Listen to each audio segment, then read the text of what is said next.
माँ ने बेटे से कुछ काम करने के लिए कहा। बेटे ने तुनकते हुए कहा, हम ही फालतू हैं क्या? हम ही फालतू हैं क्या? सवाल फालतू का है।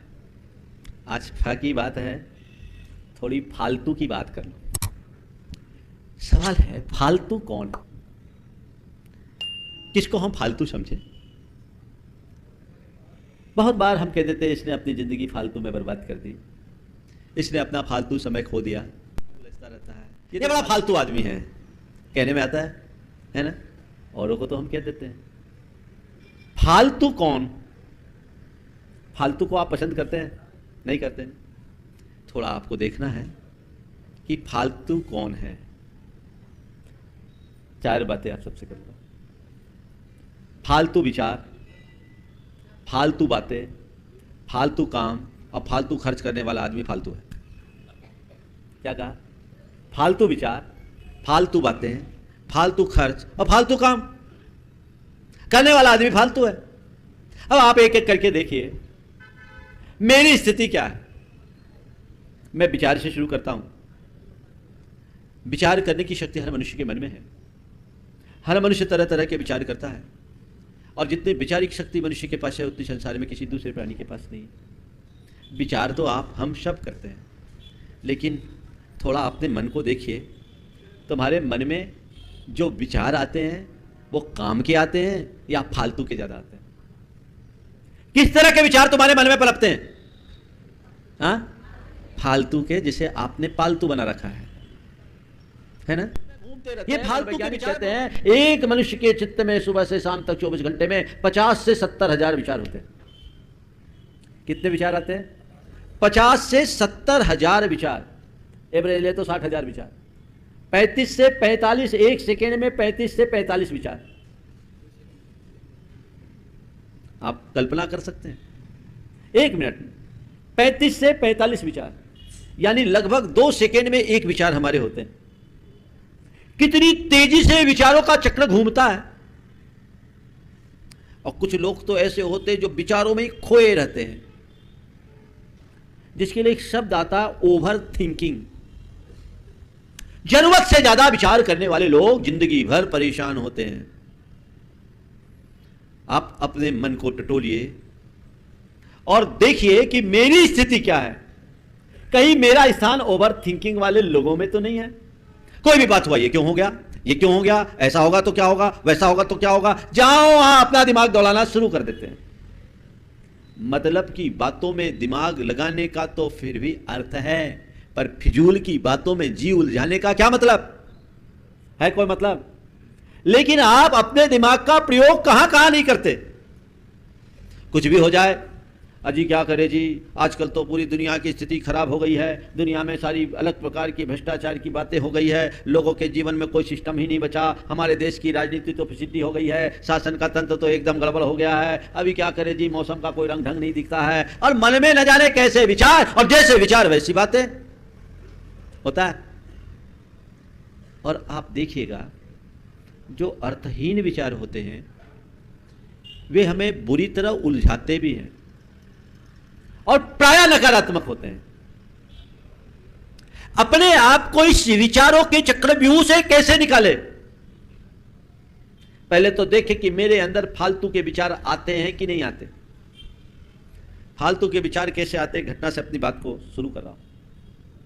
एक आदमी था जो अपने घर के ओटे पर बैठकर रोज दातुन किया करता था, और ठीक उसी समय एक सांड आता था। उस सांड की जो सींग थी ना, वो बड़े एकदम आर्च के शेप में थी, ऐसी एक दूसरे से मिली हुई थी लगभग। एक दिन उस सांड को देखकर उसके मन में विचार आया कि सांड के सींग में मैं अपनी गर्दन घुसाऊंगा तो घुसेगी कि नहीं, इस सांड के सींग में अपनी गर्दन घुसाऊंगा तो घुसेगी कि नहीं। अब विचार का कीड़ा तो दिमाग में घुस गया। रोज उसका दतौन करना, नियत समय पर सांड का आना, और सांड को देखते ही इसके भीतर विचारों की श्रृंखला शुरू हो जाना। इसकी सींग में मेरी गर्दन घुसेगी कि नहीं, इसकी सींग में मेरी गर्दन घुसेगी कि नहीं, गर्दन घुसेगी कि नहीं, गर्दन घुसेगी कि नहीं, गर्दन घुसेगी कि नहीं। जितनी देर वो दतौन करता उतनी देर तक उसके दिमाग में सांड और उसकी सींग घूमते रहती। कई दिन बीत गए, जब रोज का एक क्रम हो गया तो एक दिन उसने भी सोचा हद हो गई, इतना विचार करने की क्या जरूरत है, थोड़ा ट्राई करके देख ले। और ट्राई करने के ख्याल से उसने जैसी सांड की सींग में अपनी गर्दन घुसाई, फिर तो आप समझ ही सकते क्या हाल हुआ होगा। उसकी कचूमा निकल गई, हड्डी पसली चूर। हंसी आ रही है आपको उस व्यक्ति के बारे में, है ना? लेकिन अपने मन से पूछो, सुबह से शाम तक कितनी बार सांड के सींग में अपनी गर्दन घुसाते हो? बिना मतलब की बातों में अपना दिमाग लगाना, सांड के सींग में गर्दन ही तो घुसाना है। बोलिए, अक्सर लोग ऐसा करते हैं, उससे नकारात्मकता हावी होती है। और कई लोग की तो ऐसी आदत होती है कि बिल्कुल खोए खोए से रहते, विचारों में मग्न होते, घूमते रहते हैं, कुछ ना कुछ चलता रहता है, वो अपने आप से बातें करते रहते हैं। ये एक बहुत बड़ी बीमारी है। ऐसे व्यक्ति कभी कभी घोर चिंता के और डिप्रेशन के भी शिकार हो जाते हैं। सोचो, उतना ही सोचो जितना सोचना है। ज्यादा सोच करके क्या होगा? जितना सोचोगे उतना शोकमग्न होना होगा। वो तुम्हें चिंताविष्ट कर देगा, और ये ऐसा हो गया तो, वैसा हो गया तो, ये हो गया तो, वो हो गया तो। जो होगा सब तुम्हारे साथ होगा, ऐसा कोई नियम थोड़ी है। जो होना होगा जो होगा, विचार करो, पर उतना ही जितना की आवश्यक है। अनावश्यक बातों में चित्त को उलझाने वाले व्यक्ति का जीवन व्यर्थ हो जाता है। वो अपने जीवन का रस नहीं ले पाता। अभी थोड़ी देर बाद में चर्चा करूंगा आपसे कि फालतू के विचारों पर हम नियंत्रण कैसे रखें। लेकिन फालतू शब्द पर जब हम ध्यान देते हैं तो सबसे पहले हमें अपने विचारों पर अंकुश लगाना सीखना चाहिए। यदि हमारे विचार नियंत्रित होंगे तो हमारा व्यवहार नियंत्रित होगा, और व्यवहार नियंत्रित होगा तो जीवन विशुद्ध बनेगा। तो विचारों को नियंत्रित करना बहुत बड़ी आवश्यकता है। विचार हमारी एक बहुत बड़ी शक्ति है। उस शक्ति का यदि हम सही दिशा में नियोजन करें तो जीवन को ऊंचाइयों तक पहुंचा सकते हैं, और यदि उनका हमने सही दिशा में नियोजन नहीं किया तो उससे हमारे जीवन का पतन भी हो सकता है।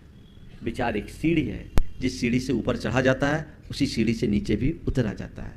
अगर हम सही विचार करेंगे तो अपने जीवन को ऊंचाइयों तक पहुंचा देंगे, और कुविचारों को अपने मन में हावी कर देंगे तो हमारे पतन को कोई रोक नहीं सकता।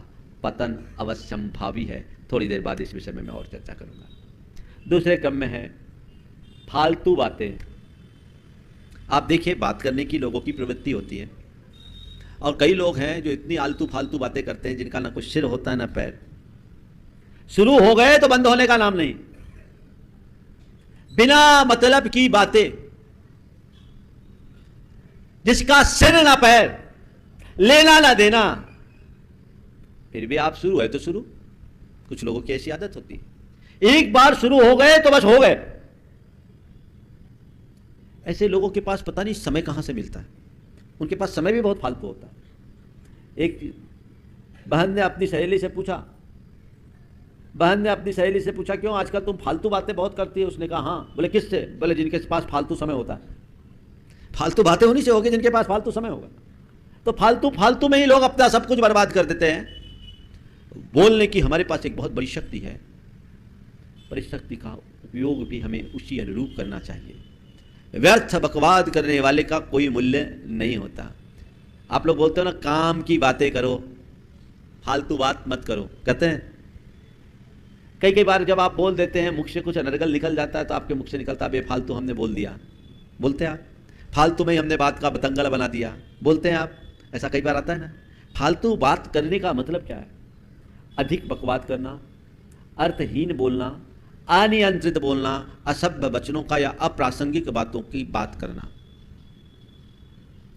अत्यधिक बकवाद, कुछ लोगों के साथ ऐसा होता है। उनके लिए बुंदेलखंड में एक शब्द आता है लबरा। लबर लबर लबर लबर करे, माने व्यर्थ का बकवाद करे, जिसका मतलब कुछ नहीं। बोलने की आदत होती है, वो वाचालता है। इससे मनुष्य का महत्व कम हो जाता है। मैं आपसे एक सवाल करता हूं, जो आदमी बात बात पर जरूरत से ज्यादा बोलता है, आप उससे अपना व्यवहार रखना चाहते हो? हाँ, नहीं चाहते। क्यों नहीं चाहते? अरे भैया, इससे बात करने का मतलब अपना समय बर्बाद करना। अगर कहीं मिल गया तो जल्दी से जल्दी पिंड छुड़ाना चाहते हैं ना। तो जो भी व्यक्ति फालतू की बातें करेगा वो अपने जीवन को अप्रासंगिक बना देगा। लोग उसको लाइक नहीं करेंगे, उसकी लाइकिंग कम होगी। ये नेचुरल है, नेचुरली ऐसा होगा। तो हमें ये देखना है कि मैं फालतू बातें तो नहीं करता। फालतू की बातें, बिना सिर पैर की बातें, जहां शुरू हो गई शुरू हो गई। ये आदत होती है कुछ लोगों की। वो अपने आदत के शिकार होकर इस तरह की बातों की एक बार शुरुआत करते हैं तो बस चालू तो चालू, उसमें रुकने का नाम ही नहीं रहता। तो व्यर्थ की बकवाद करने की आदत से बचें। फालतू बातें कैसे बचना हो मैं बताऊंगा। अभी तो मैं आपको टास्क दे रहा हूं कि आपको करना क्या है। व्यर्थ की बातें आप मत करें। दूसरी बात, ऐसी बात जिससे बात का बतंगड़ बने।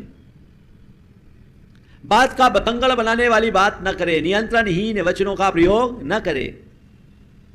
कहीं कोई मामला ऐसा आ जाए तो उस समय इतने सधे हुए शब्दों का प्रयोग करें कि सामने अगर बवाल उत्पन्न होने वाला हो तो वो शांत हो जाए। ऐसे वचनों का प्रयोग न करें कि व्यर्थ में बवाल खड़ा हो जाए।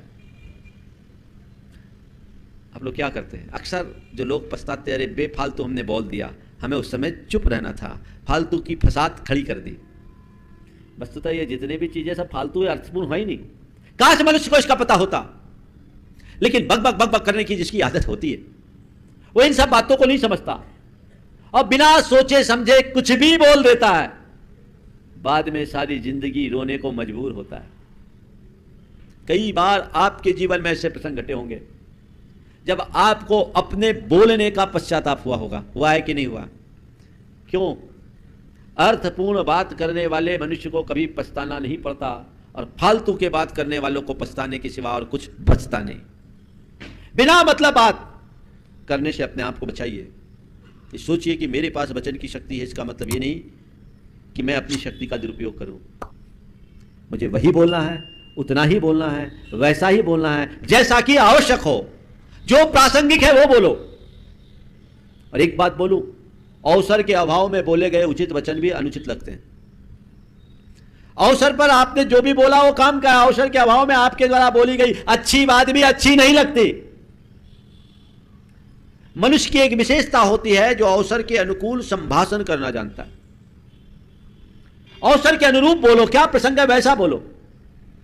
तो ऐसे व्यक्ति से हर कोई मिलना जुलना चाहता, उससे सलाह लेना चाहता, उससे बात करना चाहता है। और अवसर के विरुद्ध बोलोगे तो कोई तुम्हारी वैल्यू नहीं है। हाँ, ये तो बकबक करते रहते, बोलना ही है, फालतू में चिल्लाते रहते, फालतू में बोलते रहते हैं। घर परिवार में देखिए, बड़े बुजुर्गों की इज्जत क्यों घटती है? बात बात में टोका टाकी, सासू है तो बहू पर चढ़ाई, पिता है तो पुत्र पर, परिवार पर कुछ ना कुछ बोलना ही बोलना ही बोलना ही बोलना। अच्छा हो तो, बुरा हो तो, सही हो तो, गलत हो तो, करने योग्य हो तो और करने योग्य ना हो तो। कुछ लोगों की ऐसी आदत होती है, बोलो, होती है। उनका घर में कौन सा स्थान होता है? थोड़े दिन तक तो लोग लिहाज करते हैं, लेकिन जब रोजमर्रा की जिंदगी में यही हाल होता है तो फिर लोग उसको इग्नोर करना शुरू कर देते हैं, नजरअंदाज करना शुरू कर देते हैं। अरे इनकी तो आदतें ही ऐसी हैं, इनकी छोड़ो, बड़बड़ाने दो। होता है। यहां आपको अंकुश रखना है। आज मेरा प्रवचन फालतू नहीं जाएगा, चिंता मत करना। बात फालतू की जरूर कर रहा हूं, हाँ, पर बात फालतू की होकर के भी कीमती है। मुझे बिना मतलब बोलना नहीं, अर्थहीन बातों का प्रयोग नहीं करना, अप्रासंगिक बातों का प्रयोग नहीं करना और ऐसे वचनों का प्रयोग नहीं करना जिससे किसी का मन आहत हो।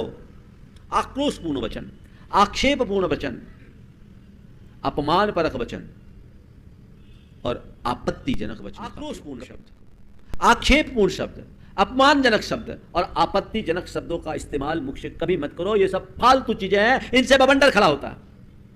आक्रोश, गुस्से में आप जब बोलते हो तो आपके मुख से अच्छे शब्द निकलते हैं क्या? कोशिश करना चाहिए जब तुम्हारे अंदर आवेश हो और तुम अपने आपे से बाहर हो तो कम से कम बोलो, अपने आप को शांत करने की कोशिश करो, क्योंकि उस समय जो निकलेगा वो फालतू ही निकलेगा, सार्थक नहीं निकलेगा, अर्थ का अनर्थ करेगा, मामला बिगड़ जाएगा, व्यर्थ का बवंडर खड़ा हो जाएगा।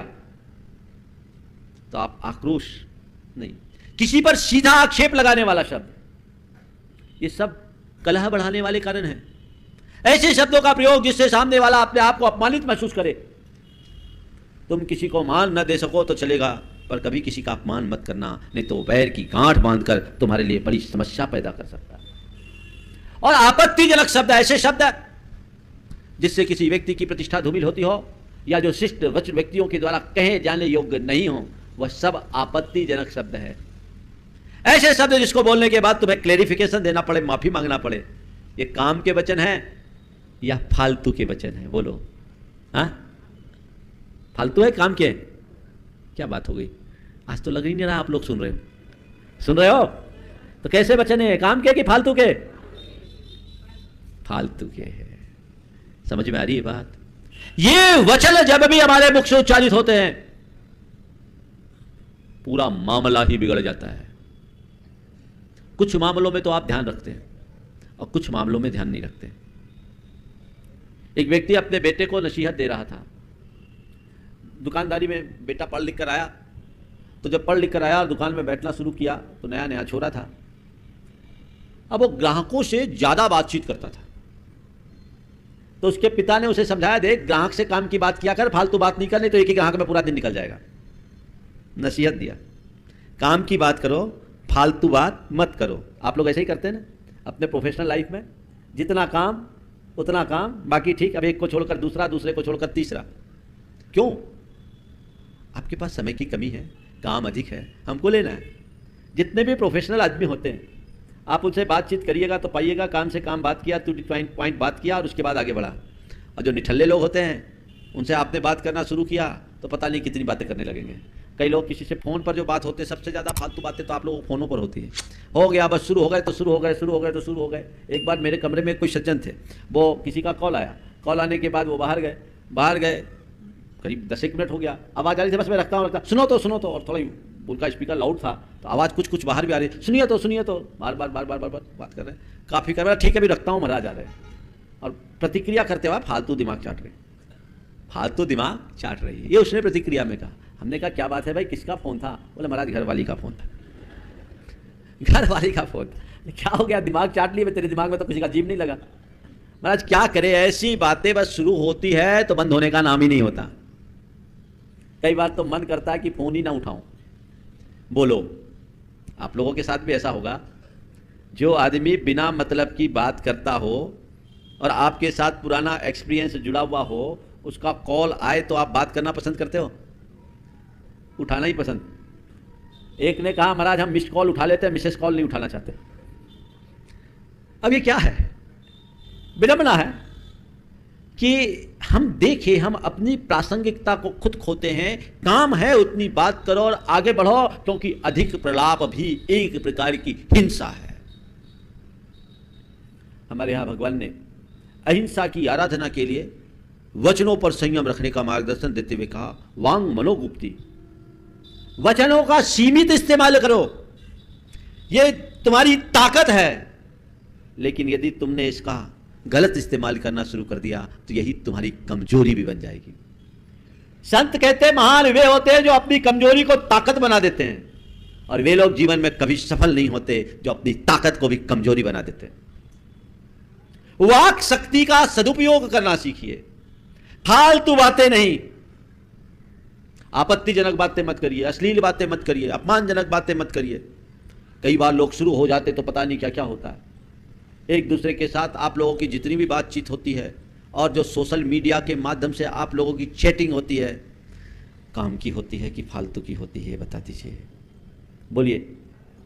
हाँ, फालतू की होती है ना? सब फालतू नहीं, लेकिन ज्यादातर फालतू। काम से काम कीजिए। फालतू में अपना समय क्यों गंवाते हैं? समय फालतू नहीं है, समय बहुत कीमती है। काश उसकी कीमत को समझते तो अपने जीवन की यह दुर्दशा कभी नहीं होने देते। तो फालतू बातों से बचे। नंबर 3, फालतू खर्चे से बचे। किससे? फालतू खर्च, जिसको बोलते फिजूल खर्च। कई लोग हैं 1 रुपया की कमाई है, 2 रुपया का खर्च करते हैं। रुपये का काम है, 1.25 रुपया में करने की कोशिश करते हैं। ये गलत प्रवृत्ति है, ये अपव्यय है, इससे बचना चाहिए। आजकल ऐसा बहुत तेजी से हो रहा है। फालतू खर्च को लोग बढ़ावा देने लगे। इससे घर की व्यवस्थाएं बिगड़ रही, बजट खराब हो रहा है और इससे अनावश्यक तनाव के शिकार होना पड़ रहा है। आप देखिए, जितना आवश्यक है, अपेक्षित है, जहां आवश्यक है, अपेक्षित है, वहां आप खर्च कीजिए, अनावश्यक खर्च मत कीजिए। दुनिया में महान लोग वे ही होते हैं जो फालतू खर्च से बचते हैं। किसी चीज को फालतू में वेस्ट मत कीजिए, धन को भी और समय को भी, शक्ति को भी, संसाधन को भी। किसी का फालतू खर्च मत करिए, वो मिसयूज है। जहां आवश्यक उतना कीजिए। तो कई लोगों की आदत ही होती है अपनी शान, फालतू शान दिखाने के लिए अनावश्यक खर्च करते हैं। एक कि धर्मपत्नी बहुत फालतू खर्च करने वाली थी, पर पति संयोग से कंजूस मिल गया। पत्नी फालतू खर्च करने वाली और पति कंजूस, तो क्या हाल होगा समझ लो। तो एक दिन पत्नी ने अपनी पति से कहा, एम्बुलेंस बुलाओ, मेरे पेट में जोर का दर्द हो रहा है, जल्दी से एम्बुलेंस बुलवा लो, मेरे पेट में जोर का दर्द हो रहा है। उसने कहा, मैं फालतू खर्च नहीं करता, मुर्दा गाड़ी बुला ले रहा हूं। क्या कहानी? अरे पेट में दर्द हो रहा है तो डॉक्टर के पास जाने के लिए एम्बुलेंस की क्या जरूरत? तो वैसा ही मिल गया। कई लोग फालतू खर्च से परेशान होते हैं। एक व्यक्ति ने मुझसे कहा, मुंबई में जॉब करता है, वो भी जॉब करता है, उसकी पत्नी भी जॉब करती है, और दोनों को मिलाकर के 15 लाख रुपए महीने की आय है, दोनों को मिलाकर महीने की 15 लाख रुपए साल की। अब 15 लाख रुपए साल की दोनों की आय है, और उसके बाद भी उसने कहा, महाराज हालत बड़ी तंग है। बोले क्यों? मेरी पत्नी का हाथ खुला है, जब चाहे शॉपिंग, जब चाहे मॉल जाना, जब चाहे घूमने जाना। महाराज इतना दोनों मिलकर के कमाते हैं, उसके बाद भी हमारी सेविंग है ही नहीं। तो भैया ये तो आपको सोचना है। जो अपने स्रोत से जुड़ा हो उसका भी पानी वेस्ट करो तो एक दिन खाली हो जाता है। तो फिर जो ऊपर से ला करके भरा गया उसे व्यर्थ बहाओगे तो वो भी तो खाली होगा। जब नदियां भी सूख जाती है तो टंकी को खाली होने में कितनी देर। फिजूल खर्चे से बचना चाहिए। आजकल के लोगों की लाइफस्टाइल बिल्कुल अलग हो गई, सब फिजूल खर्ची की ओर बढ़ावा दे रहे हैं, और उसके पीछे एक फैशन है ब्रांडेड। क्या? सब चीज क्या चाहिए? ब्रांडेड चाहिए, सामान्य नहीं। अगर तुम्हारे लिए 200 रुपए के शर्ट से काम चल रहा है तो वो नहीं, उसमें ब्रांड नहीं लिखा, हम 2000 वाला लेंगे। ये जो गैप है ना, ये बहुत बहुत ही गंभीर है। महापुरुषों के जीवन को देखिए। डॉक्टर राजेंद्र प्रसाद भारत के राष्ट्रपति हुए। एक बार वो शासकीय दौरे पर रांची गए, रांची में थे, अचानक उनकी चप्पल टूट गई, और वो पूर्णतः शाकाहारी थे, चमड़े का उपयोग नहीं करते थे। जिस स्थान पर वो थे वहां से चप्पल लेने के लिए किसी को भेजा गया, वो 10 किलोमीटर दूर था,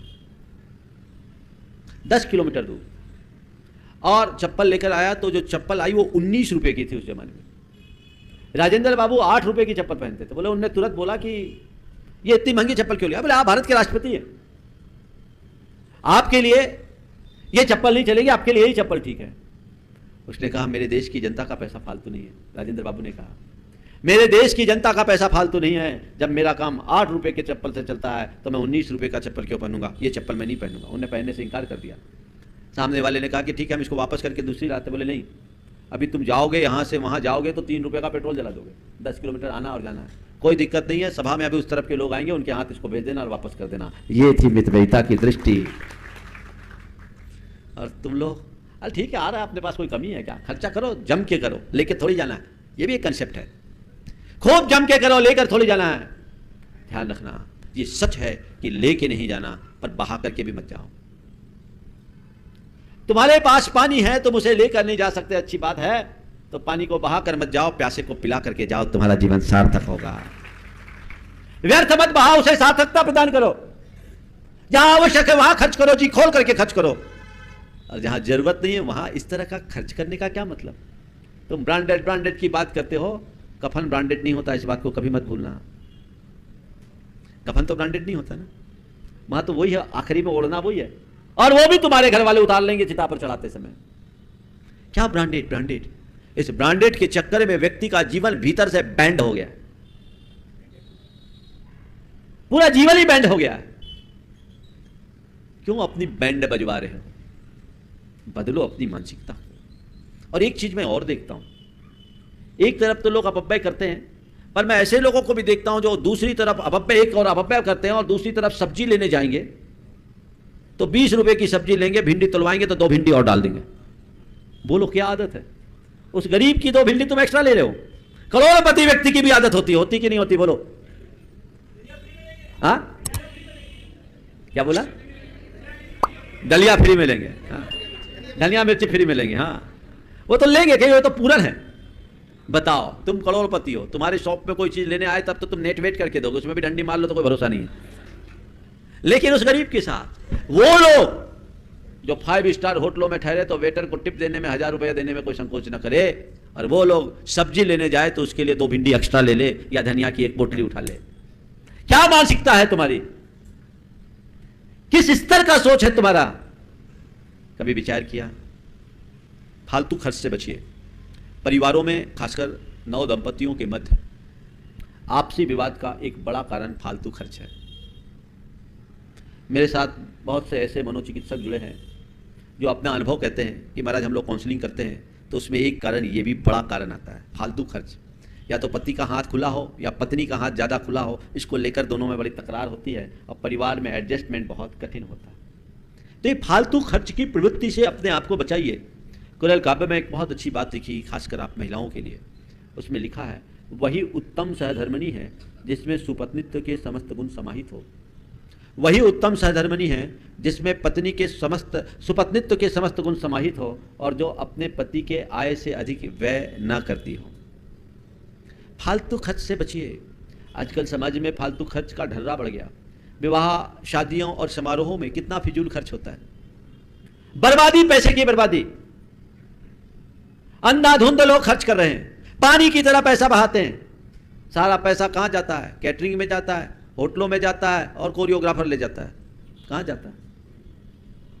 ये बर्बादी है, वेस्टेज है। अपने संसाधनों का इस तरह मिसयूज करना एक प्रकार का अपराध है। अभी मुझे कुछ दिन पहले एक व्यक्ति ने जानकारी दी जो बहुत अनुकरणीय जानकारी है।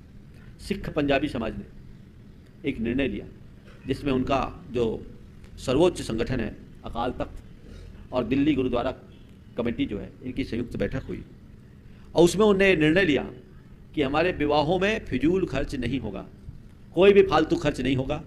सारे विवाह संबंध गुरुद्वारे से होंगे और हमारी कमेटी तय करेगी कि मेनू क्या होना है, कितना मीठा बनना है, कितनी सब्जियां बननी, ये तय करेगी। और उसके जो अध्यक्ष हैं दिल्ली गुरुद्वारा प्रबंध कमेटी, उनने तो ये तय किया कि हम अपने बच्चे के घर की शादी में कार्ड भी नहीं छापेंगे, ईमेल और ई कार्ड के माध्यम से अपना काम करेंगे। ये सोच है। उसके लिए उन्होंने जन जागरण शुरू कर दिया। ये समाचार सारे देश में प्रसारित हुआ। आप सोचिए, पंजाब केसरी में छपा था, कुछ दिन पहले की घटना है। ये एक अनुकरणीय पहल है, लोगों को सोचना चाहिए। आप, तुम्हारे पास संपन्नता, इसका मतलब ये नहीं कि तुम अपने पैसे की बर्बादी करो। तुम संपन्न है तो तुम्हें यह देखना चाहिए हमारे देश में कैसे कितने लोग हैं जिनके पास 2 वक्त खाने की, रोटी की भी व्यवस्था नहीं है। हम पैसा क्यों बर्बाद करें? मेरे पास पैसा है तो क्यों नहीं मैं उसका सदुपयोग करके एक अच्छा आदर्श उपस्थित करूं। मैंने अभी 2 साल पहले सुना था, अपने ही समाज के एक बंधु ने अपने बेटे की शादी में कोई समारोह न करके 100 बेघर परिवारों को घर देने का उपक्रम किया था। कितना बड़ा काम किया, सुना होगा, अखबारों में आया। अपने ही समाज के एक श्वेतांबर बंधु थे, हाँ, गुजरात के थे। एक उदाहरण, तुम करोड़ों रुपया पानी की तरह बहा दोगे, उस शादी की कोई चर्चा नहीं होगी। लेकिन जिस व्यक्ति ने अनुकरणीय पहल की, शताब्दियों तक उसका नाम लिया जाएगा और जिनको घर मिला उनकी दुआएं प्राप्त करेगा। फालतू खर्च से बचिए, अपने आप को मोड़िए। अच्छे कार्य में कोई संकोच नहीं और बुरे कार्य के लिए कुछ सोचो भी नहीं। यहां संकोच नहीं, वहां सोच नहीं, तब जीवन का उत्कर्ष होगा। फालतू विचार, फालतू बातें, फालतू खर्च और फालतू काम, बिना मतलब का काम। कुछ लोग हैं जो फालतू कामों में उलझे रहते हैं, जिसका लेना नहीं देना नहीं, इधर उधर डोलते ही रहते हैं। नहीं, फालतू काम मुझे नहीं करना, जो जरूरी है वही काम करना। मुझसे एक बार एक भाई ने कहा कि महाराज हमारे पिताजी को समझाओ। बोले क्यों, क्या बात हो गई? महाराज सुबह से शाम तक कुछ ना कुछ करते ही रहते, कुछ ना कुछ करते रहेंगे। कुछ नहीं तो नौकर चाकर से काम कराते रहेंगे, ये करो वो करो, नाली साफ करो, जाला साफ करो, ये करो वो करो। महाराज उनको बोलो कि ये अपना समय निकाल करके धर्म ध्यान में लगे, इसमें नहीं लगे। आदत हो जाती है व्यर्थ की मगजमारी करने की। इस आदत पर नियंत्रण आवश्यक है और अपेक्षित है। फालतू काम करने की आदत बंद कीजिए, फालतू चीजों से काम लेने का अभ्यास बढ़ाइए। कुछ लोग होते हैं जो फालतू का काम करते हैं और कुछ लोग होते हैं जो फालतू बड़ी चीजों को भी काम में ले लेते हैं। मैंने एक जगह देखा, बिरायतन गया राजगढ़ी में, साध्वी चंदना जी हैं वहां। मैंने देखा तो वहां की इंटीरियर और एक्सटीरियर में जो कुछ भी चीजें लगाई गई, मैंने देखा फालतू पड़ी हुई नारियल की खोपड़ी जैसी चीज को इतने सलीके से सजाया कि देख करके उसका एक अलग ही आकर्षण दिख गया। जो चीजें कबाड़ में पड़ी हो जो एकदम फालतू और व्यर्थ हो। अगर व्यक्ति की सोच रचनात्मक हो तो उस फालतू की चीज से भी काम की चीज बना सकता है। उनने सजा दिया और देखा तो लगा आकर्षण। तो मैं तुमसे कहता हूं फालतू का काम करना बंद करो और फालतू की चीजों को भी काम में लेना सीख जाओ। जीवन तुम्हारा उत्कृष्ट हो जाएगा, ऊंचाइयां प्राप्त कर लोगे। अब बात आ रही है, मैंने अभी कहा था कि इन सबसे बचे कैसे। सबसे पहली आवश्यकता है विचारों की शुद्धि की। मन में फालतू विचार आते हैं, फालतू विचारों से और फालतू व्यवहार से अपने आप को बचाना चाहते हैं तो कुछ टिप्स मैं आपको दे रहा हूं। ये आदत है, आदतन आप ऐसा करते हैं, इसको आदतन, इस आदत को आप तभी सुधार पाएंगे, इस पर अंकुश तभी लग पाएगा जब आप इसके प्रति कुछ गंभीर हो जाए। तो क्या करें मैं आपको बताना चाहता हूं। ये सब विचार आते क्यों हैं? व्यक्ति या तो अपने भविष्य की चिंता करता है तो फालतू विचार आते हैं, अतीत की बातों में उलझा रहता है तो फालतू विचार आते हैं, इनसिक्योरिटी का भाव होता है तो फालतू के विचार आते हैं, मन की जो इच्छाएं हैं वो व्यक्त नहीं हो पाती या प्रकट रह जाती है तो फालतू के विचार आते हैं। बहुत सारे कारण हैं। मैं निवारण की बात आपसे करता हूं। सबसे पहला काम कीजिए, प्रैक्टिकल करना शुरू कीजिए। प्रतिदिन अपना पुनरावलोकन शुरू कीजिए। पुनरावलोकन, पुनरावलोकन का मतलब शाम रात सोने से कुछ देर पहले आप बैठकर अथवा लेटकर सुबह से सोने के पहले तक के उस कृत्य को, विचार को याद करिए। एक बार उनको देखिए, उन सारे विचारों पर अपनी दृष्टि दौड़ाइए और उन्हें देखिए कि ये जो विचार थे कितने अर्थपूर्ण थे, कितने व्यर्थ थे, और अपना एनालिसिस कीजिए, अंतर विश्लेषण कीजिए। और जो जो गलत विचार हमने किए हैं उन विचारों के प्रति अपने मन में ग्लानि का भाव लाते हुए मन ही मन संकल्प कीजिए, आज से इन विचारों को मैं छोड़ता हूं, इन विचारों को मैं छोड़ता हूं, इन विचारों को मैं छोड़ता हूं। यदि यह अभ्यास आपका हो जाएगा, नियमित आप ऐसा करना शुरू करेंगे, तो आप पाएंगे कि धीरे धीरे धीरे धीरे आपके विचारों की शुद्धि की शुरुआत हो गई है। जो विचारों का अनावश्यक प्रवाह आपके चित्त में हावी होता है वो कम होगा। जैन साधना में इसे ही प्रतिक्रमण कहा है, जो हमारे भाव शुद्धि का एक विशेष माध्यम है। अपने अंदर जो भी ऐसे विचार आए हैं, मैं उन विचारों के प्रति अपनी ग्लानि व्यक्त करते हुए निंदाग्रह करता हूं और उनकी पुनरावृत्ति न करने का मन ही मन संकल्प लेता हूं। ये अपने विचार शुद्धि का एक कारण है। दूसरा, जो हमारे अंदर इस तरह के विचार आते हैं और व्यवहार आते हैं, वह सब चीज़ें क्यों आती है? क्योंकि हमारे सबकॉन्शियस माइंड में वो बातें दबी हुई। जो बातें हमारे सबकॉन्शियस माइंड में है वो जब तक दबी रहेगी, बाहर नहीं निकलेगी, हमारे अंदर इस तरह का अंतर्द्वंद बना रहेगा। जो चीज़ें आप नहीं चाहोगे वही आपके पास आएगा, जो चीज़ें आप नहीं चाहोगे वही आपके पास आएगा। तो उनको व्यक्त करिए, व्यक्त करिए, यानी उसको आप किसी से शेयर कर दीजिए। जो बातें आपके अंदर दमित है, चल रही है, योग्य व्यक्ति के पास जाकर के शेयर कर दीजिए। कहीं नहीं है तो प्रभु के दरबार में जाकर अपने हृदय के उद्गार प्रकट कर दीजिए और उसको कॉन्शियस माइंड को, सबकॉन्शियस की बात को कॉन्शियस में आ जाने दीजिए। धीरे धीरे धीरे धीरे वो अंतर्द्वंद शांत हो जाएगा, आपके चित्त पर फिर वो बातें हावी नहीं होगी। तीसरी बात, अपने अंदर का कचरा निकालिए। अपने अंदर का कचरा निकालिए, यानी अपने भीतर जो भी इस तरह की विकृतियां हैं, बुराइयां हैं, उनको बाहर निकालिए कि मैं इनको छोड़ता हूं, मैं इनको छोड़ता हूं, मैं इनको छोड़ता हूं। मनोविज्ञान के पंडित ये बातें आज बताते हैं, लेकिन हम लोगों की साधना में ये बहुत प्राचीन काल से है। हम लोग जब प्रतिक्रमण करते हैं तो हम लोगों के लिए कहा जाता है, अच्छाई को मैं ग्रहण करता हूं, बुराई को मैं छोड़ता हूं। अच्छाई को मैं ग्रहण करता हूं और बुराई को मैं छोड़ता हूं। सद्धम्मम अबुट्ठामी गुधम्मम बोसरामी, सम्मतम अबुट्ठामी मिच्छत्तम बोसरामी। मैं इसको ग्रहण करता हूं, इसको छोड़ता हूं। तो ये एक साधना है। जो विचार तुम पर हावी हो रहे, विकार हो रहे, मैं उन्हें छोड़ता हूं, छोड़ता हूं, छोड़ता हूं, और जो मुझे स्वीकार करना है उसे मैं ग्रहण करता हूं, ग्रहण करता हूं, ग्रहण करता हूं। अभ्यास करो, उल्टा हो जाता है। हम जो छोड़ने योग्य है उसको ग्रहण करते हैं और ग्रहण करने योग्य चीज को छोड़ देते हैं। आप अभ्यास कीजिए, फालतू की बातों में आपका दिमाग उलझना बंद होगा। और नंबर 4 जो महत्वपूर्ण है, दिमाग में कचरा डालना बंद कर दीजिए। कचरा डालना बंद कर दीजिए। सफाई भी करो और कचरा भी डालो तो क्या होगा? आप व्यर्थ की बातों को अपने दिमाग में बहुत भर लेते हैं, एकदम कचरा आपके दिमाग में भर जाता है, न जाने क्या क्या आपके दिमाग में आता है। और आजकल आपके दिमाग में कचरा क्या हुआ? अभी आपने अपने मन को जैसे तैसे शांत किया, टीवी खोल करके बैठ गए हैं। क्या परोसा गया? बेफिजूल की बातें। खासकर ये जितने भी खबरिया चैनल हैं, नकारात्मक बातें ही तो परोसते हैं। आप सोशल मीडिया खोल करके बैठ गए, व्हाट्सएप खोल करके बैठ गए, फेसबुक खोल करके बैठ गए, ट्विटर खोल कर बैठ गए, और पता नहीं क्या क्या खोलते हैं आप। उनसे जो इंफॉर्मेशन आपको मिल रही है वो क्या सकारात्मक है या नकारात्मक? मैं आप सबसे कहता हूं, भोजन का उपवास करो या ना करो, इन नकारात्मक बातों का उपवास करना शुरू कर दो, न्यूज फास्टिंग शुरू कर दो। देखो जीवन में कितना परिवर्तन होगा। आप लोग सुबह से ही अपने अंदर नकारात्मकता भर लेते हो, तो विचारों का द्वंद्व उत्पन्न नहीं होगा तो क्या होगा? सुबह उठते हो, सबसे पहले टीवी ऑन होता है और न्यूज चालू कर देते हो। क्या सुनने को मिलता है? 3 मरे 13 घायल, यही सुनते हो ना? तो 3 13 ही चलता रहता है। जिंदगी में क्या होगा? ये नेगेटिविटी आपके मन मस्तिष्क में जब तक भरती रहेगी तब तक ना आपका विचार शुद्ध होगा, ना बर्ताव शुद्ध होगा। आपके द्वारा किए जाने वाले सारे काम फालतू हो जाएंगे और जिनके काम फालतू होंगे उनकी जिंदगी भी फालतू हो जाएगी। तो अपनी जिंदगी को फालतू होने से बचाइए, सही दिशा में काम करने की कोशिश कीजिए, तो हमारा जीवन सार्थक होगा। इसलिए की बात है, फालतू से बचे, फालतू विचार से बचे, फालतू बातों से बचे, फालतू खर्च से बचे और फालतू काम से बचे, ताकि आपकी जिंदगी फालतू होने से बच सके और आप अपने जीवन को सफल और सार्थक बना सके। इसी स्वभाव के साथ एक बात और भी बीच में जोड़ रहा हूं, जब आपके दिमाग में बहुत ज्यादा विचारों का प्रवाह होने लगे तो आप थोड़ा प्राणायाम करने का अभ्यास करो, प्रभु के गीत गुनगुनाने का अभ्यास करो, कुछ अच्छा सुनने की कोशिश कर लो, कुछ अच्छा पढ़ने लग जाओ। आपका मन शांत होगा और आप विचारों के इस द्वंद्व से अपने आप को बचा सकेंगे। लोगों के अंदर बहुत ज़्यादा विचारों का रेला आता है, उससे कई बार लोग बड़े विचलित हो जाते हैं। अपने आप को बचाइए, विचारों को शांत कीजिए, जीवन को सही दिशा में आगे बढ़ाइए और इस जीवन का पूर्ण लाभ उठाइए। इसी स्वभाव के साथ यहीं पर विराम ले रहा हूँ। बोलिए परम पूज्य आचार्य गुरुवर श्री।